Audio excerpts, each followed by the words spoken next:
모두의 뒷면에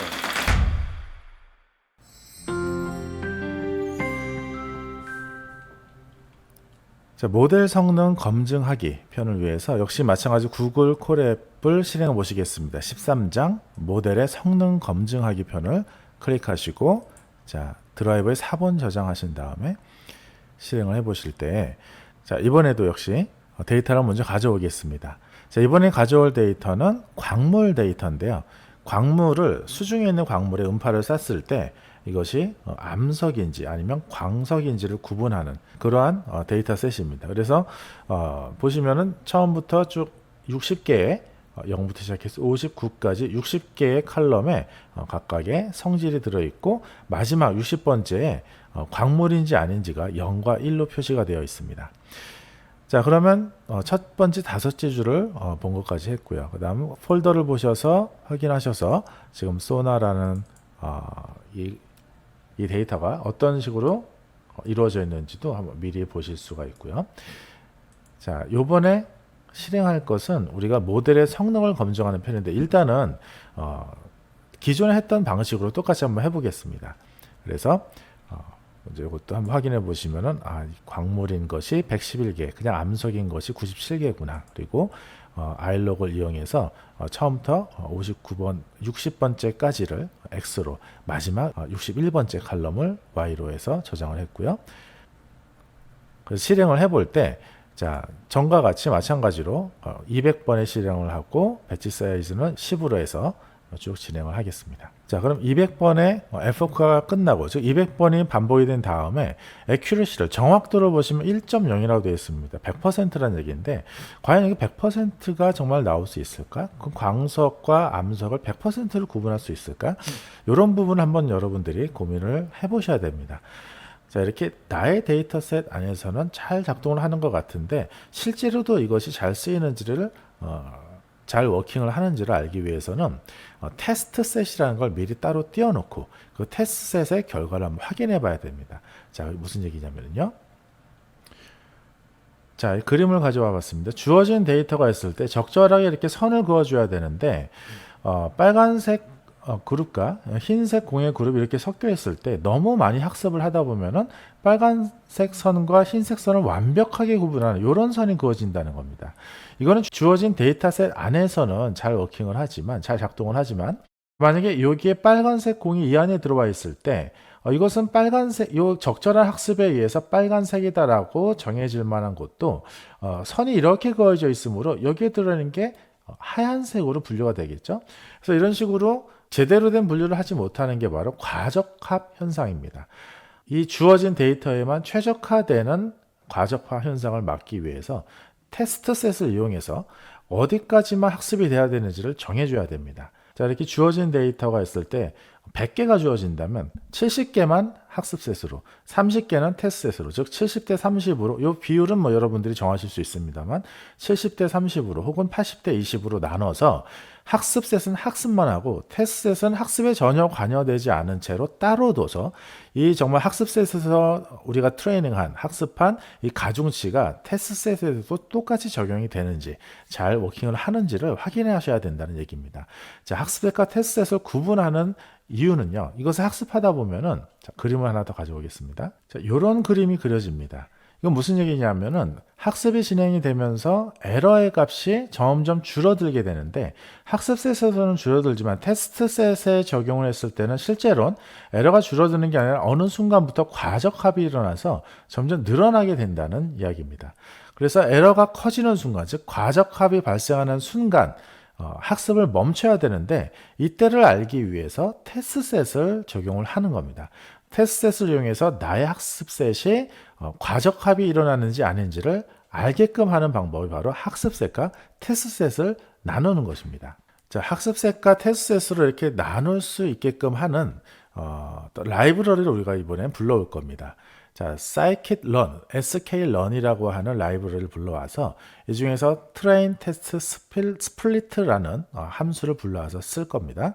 자, 먼저 앞서 데이터를 불러오고요. 그 다음 데이터를 가지고 x와 y 값으로 이렇게 나눠줬습니다. 자, 여기서 이제 x 트레인과 x 테스트, y 트레인과 y 테스트로 나눠지는데 x와 y였던 것이 x가 x 트레인과 x 테스트로, y는 y 트레인, y 테스트로 나눠진 다음에 트레인은 트레인끼리, 테스트는 테스트끼리 모아서 하라는 얘기입니다. 자, 무슨 얘기냐면은 이 트레인 테스트 스플릿이라는 파일이 테스트 사이즈를 30%만 이용하고 나머지는 이 중에 이 주어진 데이터셋에서 나머지를 학습을 하라는 얘기고요. 셔플이라는 걸 옵션을 주면은 나누기 전에 이거 섞어줘 가지고 골고루 한쪽으로 쏠린 그런 학습 결과가 나오지 않게끔 하는 역할을 하는 것이 이 부분이고요. 자, 그래서 진행을 하다 보면은 나머지는 똑같습니다. 모델을 만들어줄 때 시퀀셜 함수로 또 댄스 함수를 이렇게 만들어주고요. 층이 지금 은닉층이 두 개가 생겼죠. 최종 출력층, 그다음 바이너리 크로스 엔트로피 썼고 아담 썼고 이랬습니다. 근데 자, 여기서 달라진 점이 X 트레인과 Y 트레인을 가지고 피트를 한다는 겁니다. 실행을 할 때 전에는 X와 Y를 가지고 사용했죠. 이제는 X 트레인과 Y 트레인을 가지고 학습을 해보겠습니다. 그럼 이렇게 학습이 자, 이렇게 200번이 진행이 되게끔 자, 실행을 해보겠습니다.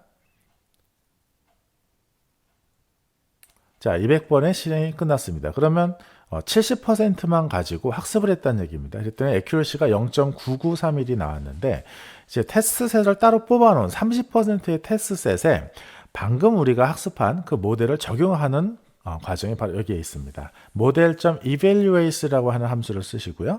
x테스트와 y테스트 값을 주어지면은 앞서서 30% 따로 떼어놓은 데이터셋을 이용해서 실행을 해보게 됩니다. 자, 보시면은요. 그럼 테스트의 결과가 애큐러시가 0.85가 나오게 되죠. 0.99로 학습셋이 나와 있었는데 테스트를 해보니까 0.85 정도다. 그래서 0.99에 가깝게끔 이렇게 완벽에 가까운 학습이 아니고 테스트를 해보니까 0.85 정도가 된다라는 것을 우리가 알 수가 있습니다. 자, 이렇게 해서 테스트셋을 반드시 이용을 해야 실제로 얼마나 학습이 되는지를 알 수 있다는 것으로 살펴봤고요. 그 다음 지금 이렇게 만들어진 모델을 여기서 저장하고 다시 사용하는 방법을 잠깐 살펴보겠습니다. 자, model.save라는 걸 이용하면은요. 이 지금 데이터 모델이라고 되어 있는 폴더, 데이터 폴더 안에 모델이라는 폴더 안에 자, mymodel.hdf5 요거는 이제 그 데이터 이런 데이터 분석을 할 때 사용되어지는 파일 포맷 형식입니다. 자, 이거를 클릭을 해서 보시면은 mymodel.hdf5라는 값이 자, 새로 고침을 해보시면은요, 여기 새로 만들어지는 걸 알 수 있습니다. 자, 이 부분을 클릭하셔서 다운로드를 하셔서 다음번에 다시 쓸 수가 있는 거예요. 이렇게 해서 모델을 저장할 수 있다는 것을 알아봤고요. 자, 이 모델을 나중에 다시 쓰려면은요, 이 keras.model이라는 라이브러리에서 load model이라는 것을 이용해서 하시면 됩니다. 자, 여기를 실행하셔서 load 모델을 불러오고요.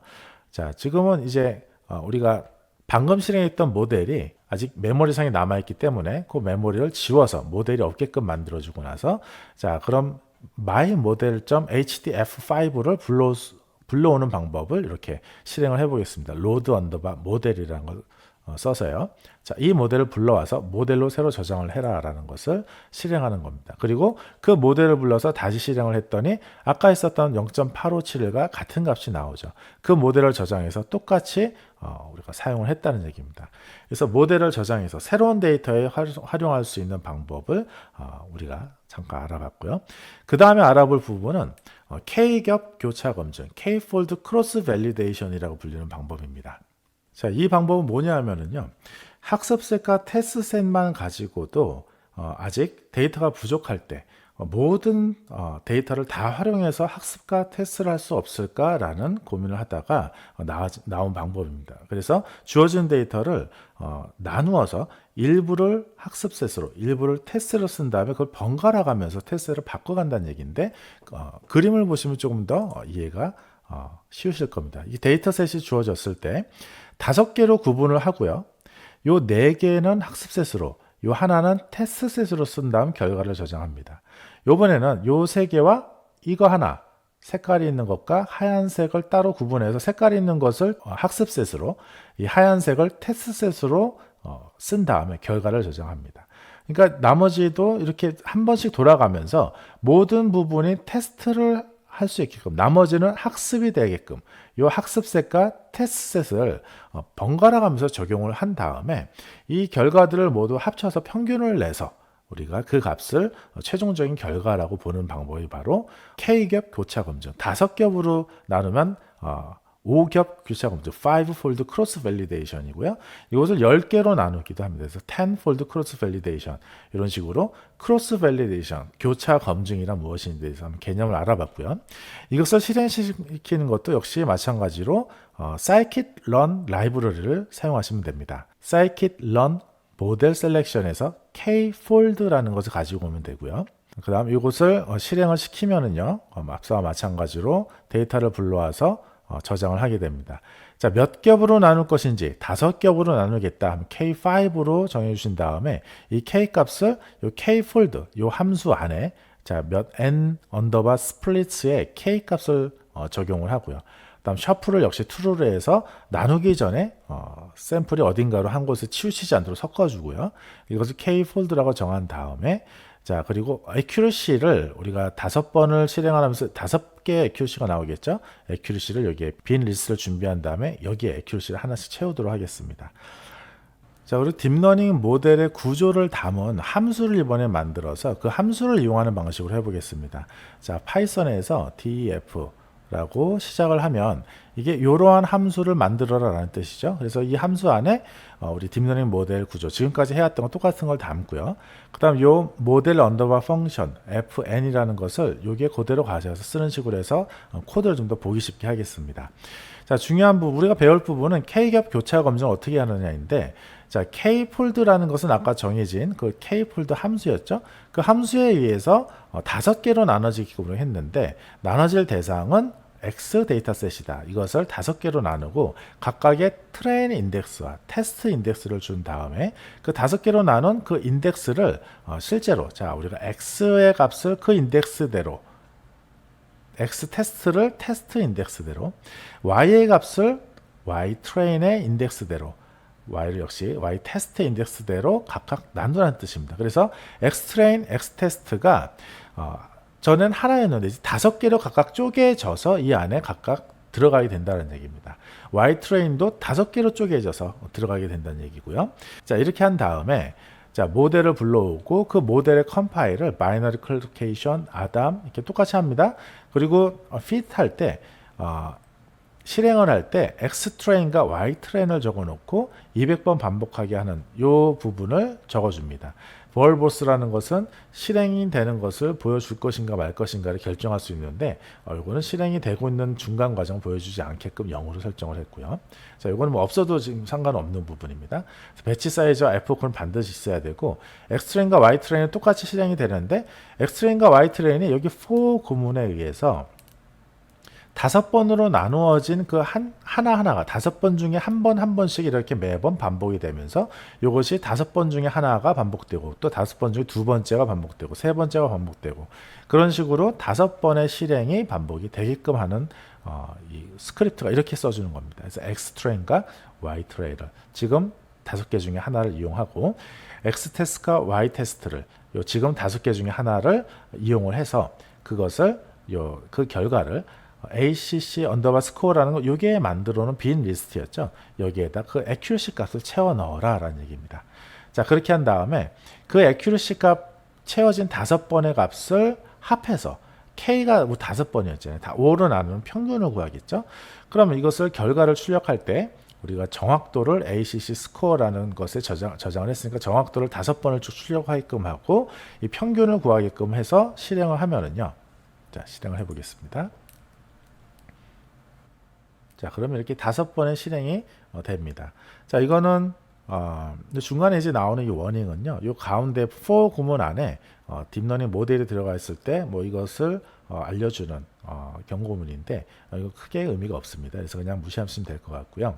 5번이 반복이 되고 나서 정확도를 5개를 이렇게 구해서 각각 했더니 자, 이런 정확도가 각각 나왔다라는 얘기고 이것을 평균을 했더니 0.81 정도의 정확도를 우리가 구할 수 있는 그런 세팅을 만들어서 실행을 했구나라는 것을 알 수가 있습니다. 자, 그래서 결론적으로 말씀을 드리면은 5번을 나누든 아니면 학습셋, 테스트셋으로 나누든 모든 것이 과적합을 피하기 위해서 학습은 학습셋에서만 하고 테스트는 완전히 처음부터 분리된 것에서 하는 방법을 우리가 배웠고요. 테스트셋이 너무 적을 경우에 전체를 다 테스트셋으로 활용하기 위해서는 K겹으로 나눈 다음에 하나만 빼놓고 나머지는 학습, 그 하나는 테스트로 이렇게 번갈아 가면서 쓰는 방법이 있다라는 것. 이렇게 해서 또 모델을 저장해서 불러오는 것도 해봤고요. 모델을 저장하고 불러오고 데이터를 다루는 것들에 대해서 우리가 알아봤습니다. 자, 이번 시간에 모델의 성능을 향상시키는 방법에 대해서 알아보겠습니다. 머신러닝이나 딥러닝에서 모델의 성능을 향상시킨다는 건 전혀 다른 테스트셋을 가지고 테스트해 봤을 때 원래 모델의 머신러닝의 목적에 맞는 예측이나 분류 등이 잘 되는 것을 말합니다.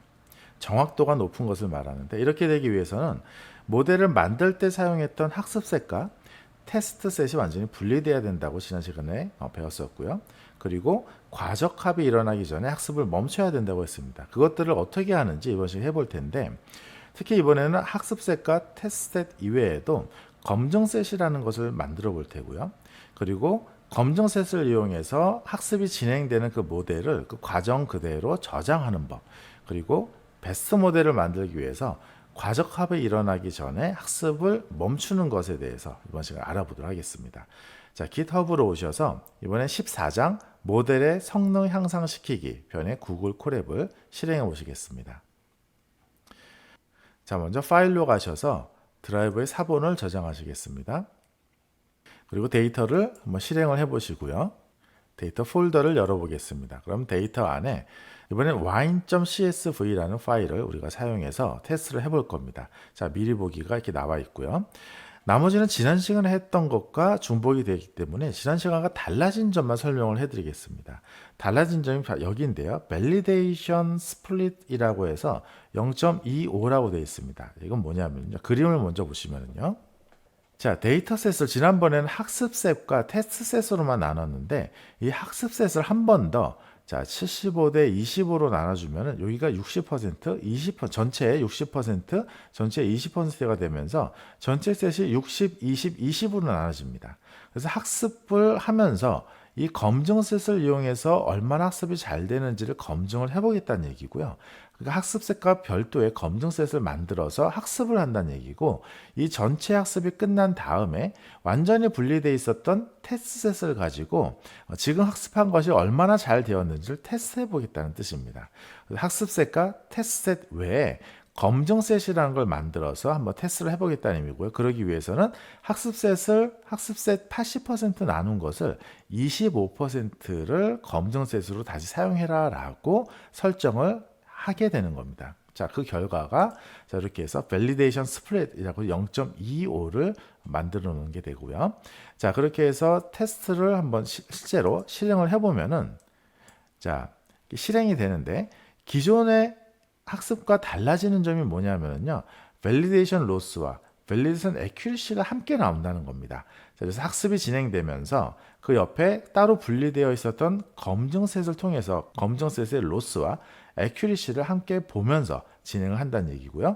자, 이 학습이 완전히 끝난 우리 50번으로 하게끔 셋업을 했습니다. 그래서 학습이 50번이 끝난 다음에 0.9415구나 라는 것을 알 수가 있었는데 이 상태의 테스트를 한번 해보겠습니다. 자, 이 상태 그대로 테스트를 해보면은 자, 이 마지막에 학습을 한 결과를 가지고 처음부터 분리되어 있던 테스트셋에 테스트를 해본 결과고 0.9292라는 것을 알 수가 있습니다. 자, 그래서 검증셋을 통해서 했던 것과 조금 더 정확도가 떨어지는 결과가 나왔구나라는 것을 알 수가 있었고요.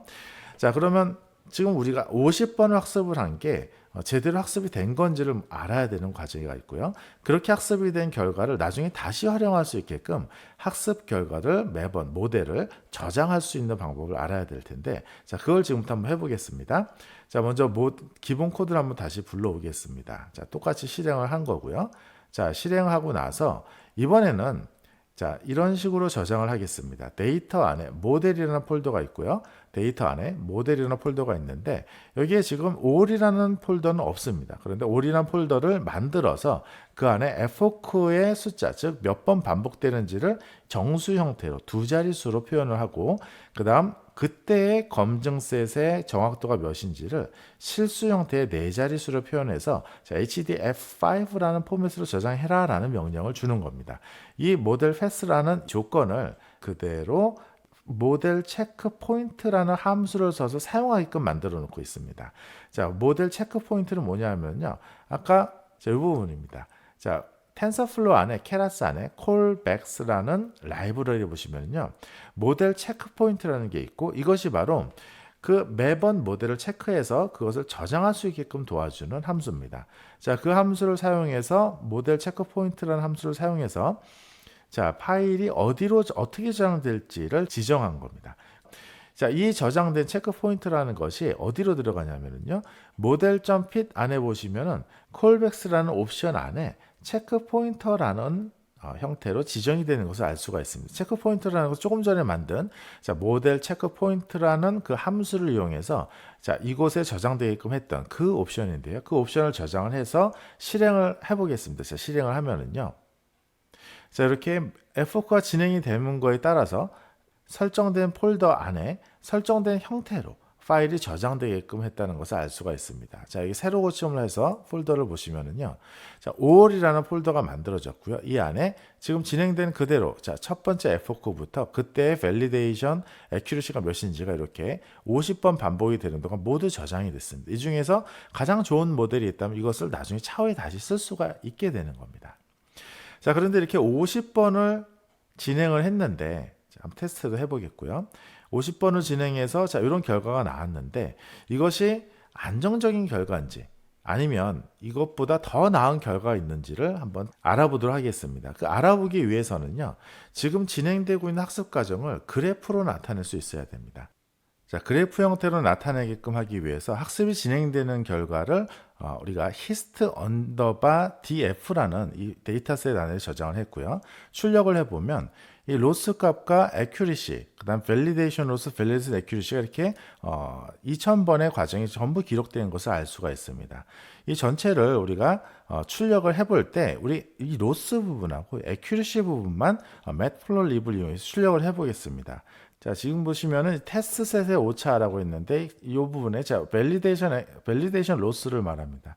이 밸리데이션 로스가 여기서는 테스트셋이라고 되어 있습니다만 검증셋입니다. 자, 검증셋의 오차를 우리가 y 언더바 v 로스라고 저장하고요. 학습셋의 오차, 자, 이 로스죠. 자, 이것을 우리가 y 언더바 로스라고 저장해서 자, 이 y 언더바 로스는 파란색으로 즉 학습셋의 오차는 파란색으로 그 다음 이 검증셋의 오차는 빨간색으로 출력이 되게끔 해서 출력하는 결과가 이겁니다. 자, matplotlib을 통해서 출력을 하니까 학습셋의 오차는 계속해서 줄어드는데 이 검증셋의 오차, 즉 여기서 테스트셋이라고 썼지만 이 검증셋의 오차는 점점 작아지는 것이 아니라 어느 순간이 되면 더 이상 작아지지 않고 오히려 상승하는 것을 알 수가 있습니다. 자, 실행할 때마다 이 형태는 다를 수가 있는데 자, 중요한 것은 학습셋의 오차는 점점 줄어들지만 테스트셋 혹은 검증셋의 오차는 줄어들지 않는다라는 것을 기억을 해야 하고요. 그럼 우리가 학습을 멈출 때는 더 이상 학습이 진행되지 않는 테스트셋의 테스트를 해봤을 때 더 이상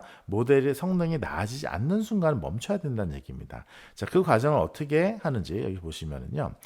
자, 요번에는 모델 체크포인트 이외에 early stopping이라는 것을 우리 케라스의 callback이라는 라이브러리 안에서 가져오겠습니다. 자, 이것을 실행을 하시고 어떻게 적용을 하냐 하면은요.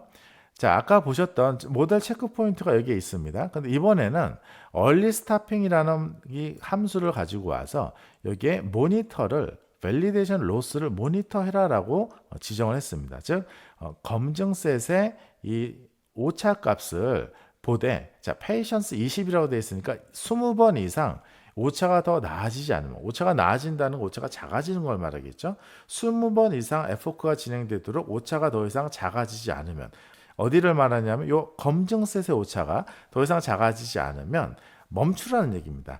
우리가 2000번을 하더라도 2000번이라고 지정을 해도 자, 이 조건에 만족하는 순간 학습이 멈추는 겁니다. 그래서 early stopping check callback이라는 형태로 우리가 조건을 설정을 해 놓고요. 자, 이 조건을 여기에 보시면은 자, early stopping callback이라는 것이 콜백의 옵션에 들어가 있습니다. 이 조건을 이용해서 학습을 진행하라는 뜻이 됩니다. 자, 이 조건이 뭐였냐면은 자, 20번 이상 나아지지 않으면 멈춰라. 뭐가 나아지지 않냐면은 검증셋의 로스가 더 이상 나아지지 않으면 멈추라는 것. 그리고 이 모델 패스를 지정해서 어디에 모델이 저장될지. 그리고 저장되는 조건은 자, 여기 보시면요. 자, 여기에 아까 없었던 save best only라고 되어 있죠. 마지막 베스트 모델 하나만 저장하게끔 하는 옵션을 주고요. 그 다음 이 모델 체크 포인트라는 것을 체크 포인터에 저장을 해서 동시에 그 옵션을 주면은 자, 실행 결과가 이렇습니다. 이렇게 애큐러시가 점점 모델이 학습이 되면서 점점 변하다가 2000번으로 지정을 했지만 2000번까지 가지 않고요. 쭉 내려보겠습니다. 자, 394번째에서 멈췄습니다. 그러니까 멈추고 나서 그때 애큐러시가 0.9846이라는 것을 보여주고 있습니다. 자, 그럼 0.9846이 정말로 테스트에서도 나타나는지를 확인하기 위해 테스트 결과를 한번 테스트 결과를 출력해 보면은 저렇게 0.9884라는 것이 거의 비슷하게 나왔죠. 자, 이런 결과가 나오는 것을 확인할 수 있습니다. 그래서 그 이전에 우리가 이런 모델에 early stopping 조건을 주지 않고 했을 때보다 애큐러시가 훨씬 더 높아진 것을 알 수가 있습니다. 이런 식으로 우리가 지금 한 것이 검증셋을 설정을 해서 검증을 하면서 진행하는 것, 그리고 그 검증이 진행되는 것에 따라서 베스트 모델일 때 멈추는 요 과적합을 피하기 위해서 가장 중요한 방법에 대해서 이 시간 우리가 학습을 해봤습니다. 자, 이번 시간은 실제 데이터로 만들어보는 모델 시간입니다.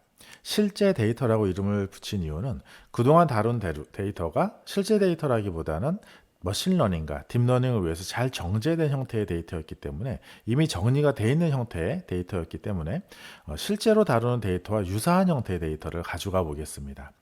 실제 다루는 데이터와 유사하다는 것은 빠진 값도 많고 전체적인 패턴에서 벗어나는 이상치라고 불리는 값도 많고 또 불필요한 값도 많은 그런 데이터들을 가지고 어떻게 딥러닝과 머신러닝을 적용할지 그 부분에 대해서 알아볼 텐데요. 자, GitHub으로 가셔서 15장 실제 데이터로 만들어보는 모델 구글 콜앱 실행하기를 클릭하시고요.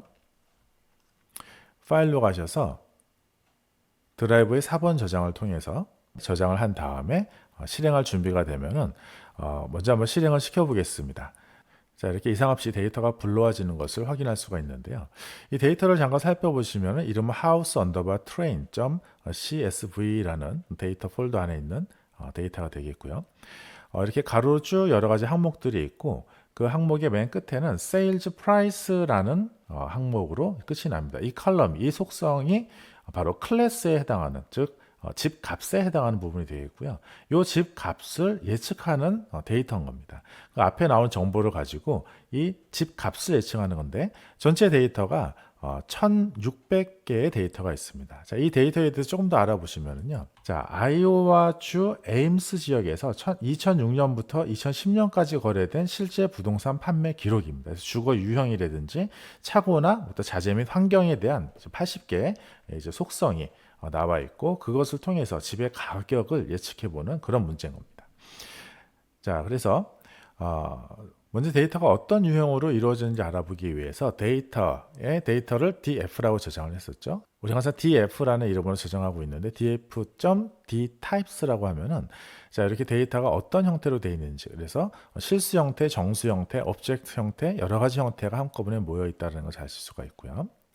그다음 결측시가 중요하다고 했습니다. 결측시라는 것은 측정이 되지 않은 값. 그래서 모든 컬럼, 모든 속성에 값이 다 채워져 있는 게 아니고 빠져 있는 값들이 있습니다. 그것을 알아보기 위해서 df.isNull이라는 함수를 이용하겠습니다. 자, 이 함수를 이용해서 자, 그 결측지가 몇 개가 있는지 sum이라는 함수를 통해서 합해 주고요. 그다음 이것을 ascending equal false라고 해서 내림차순으로 자, 정리가 되게끔 해서 위에 있는 20개만 봐보겠습니다. 그러면 자 이렇게 쭉 이것에 관련된 내용이 나오는데요. 자 예를 들어서 풀 QC라고 하는 항목은 1453개의 항목이 빠져 있다는 내용입니다. 그래서 이런 데이터들을 머신러닝을 하기 전에 처리를 해줘야 된다는 것을 우리가 지금 공부하는 중이고요. 자 어떻게 처리를 해주냐면은 먼저 결측치, 조금 전에 말씀드린 결측치를 fill NA 라는 함수를 이용해서 채워줄 수 있습니다. 결측치를 fill, 채워주되 무엇으로 채워줄지를 결정을 할 수가 있는데 여기서는 df.mean이라고 해서 이 df라고 하는 우리가 사용하는 데이터의 평균 값으로 대체해서 채워주라는 얘기입니다. 그래서 결측치가 있으면은 그 결측치 자리를 그 남은 값들의 평균치로 채워 넣으라는 얘기입니다. 그래서 빠진 값이 없도록 만드는 함수가 fill NA 함수고요. 자, 그래서 업데이트된 데이터 프레임을 출력해 보면은요, 자, 이렇게 나오고요. 자, 형태를 보시면은 좀 앞서 보여드렸던 이 데이터셋에 이 none이라고 하면 NaN이라고 써 있는 값들이 빠진 값들입니다. 적혀 있지 않기 때문에 none이라고 나오는데, 자, 이 값들이 없이 이렇게 채워진 숫자들로 데이터가 바뀌었음을 알 수가 있습니다. 자, 이제 이 80개의 속성과 1600개의 이 샘플을 모두 사용할 것인가? 자, 이것을 모두 사용하지 않고 필요한 몇 개만 추출을 해서 따로 데이터를 만들어서 그 데이터를 가지고 딥러닝을 구현시켜보는 그런 예제를 한번 만들어 보겠습니다. 그러면 우리가 원하는 집 가격과 가장 관련도가 높은, 상관관계가 높은 것을 추출을 해야 되는데, 자, 그렇게 하기 위해서 df.correlation을 나타내는 corr이라는 함수를 가지고 오면 됩니다. 자, 이 함수를 가지고요. sales price를 지정을 해서 이 sales price와 df_correlation, cor이라는 것이 어떤 관련이 있는지를 계산을 해서 그것을 내림차순으로 정리하라 이런 얘기입니다. 자, 그렇게 해서 이 전체를 저장을 하고요. 이 저장된 값에 sales price라는 것을 지정을 해서 관련도가 가장 큰 10개의 속성을 출력하라고 지정을 해주면은 자, 이렇게 출력이 됩니다. 그래서 자, overall quality라든지 자, GR LIV area라고 되어 있는데 자, 이게 무슨 뜻인지를 알기 위해서는 이 속성을 한번 들여다 봐야 됩니다. 자, 속성을 제가 한번 열어보겠습니다. 자, 속성 값이 자, 이 주소로 가시면은 해당하는 우리 데이터셋의 모든 설명이 있습니다. 자, 이 중에서 우리가 지금 원하는 것은 GR live area죠. 그럼 자, 이렇게 쭉 내려오셔서 자, 여기 보시면 GR live area라는 것이 above grade, 그러니까 ground living area square feet이라고 되어 있습니다. 지하층을 제외한 층의 그 넓이, 면적이 가장 중요하다고 나와 있고요. 그 다음 중요한 것이 그다음 garage의 cars, 그러니까 몇 대의 차를 주차할 수 있는가? 자, 찾아보면 이게 다 자세히 나와 있습니다.